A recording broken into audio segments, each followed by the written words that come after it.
Right, well, I've been asked to try and remember some of the stories about the food in the boarding house. Um, I have some recollections. Actually, I came in here today and I was looking up at the ceiling, and I remember one of the tricks that we used to do was to put some butter on the end of a knife, and you could flick it and it would go up and it would stick to the ceiling. But of course, if you got caught, it was very severe punishment. But the food was, I think, pretty routine. We knew exactly what we were going to have on Saturday night, which was pies. Thursday night, I think it was tripe, which after the first year in boarding house I learned to like, because I found that if you liked tripe, you could get 2 or 3 plates of it because no one else would eat it. And it was a funny thing, last night I was talking to John Burns, who said the same thing. He learned to eat tripe, and because then you could get lots of it. There were pies. We used to have what he called frog's eggs, which was sago, I suppose, I think. And so that was for dessert.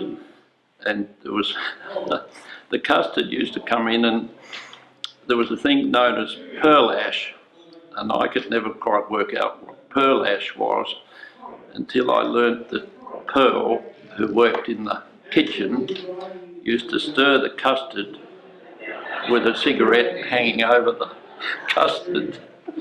So you used to get a little bit of ash in the custard.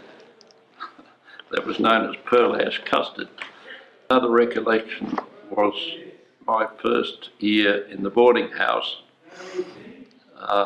My head of the table was Michael Wardlaw, and we were little juniors, and he impressed us no end because he could drink a cupful of Worcestershire sauce straight down, and that remains in my memory.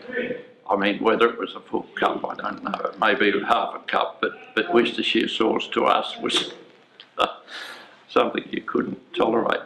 There was never enough of it. There was never enough food. We were always hungry.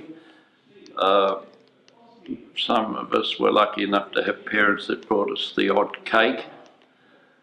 We used to get fruit 1 day a week, which would be delivered from Chungong out the back of Matrons, and we would all go out and pick up a bag of fruit, and that would be stored away in your locker, and you would eat that during the week. So that was sort of a supplement to the normal rations. And of course, if you were friendly with a day boy who had a nice big lunch pack, well, that was a real bonus.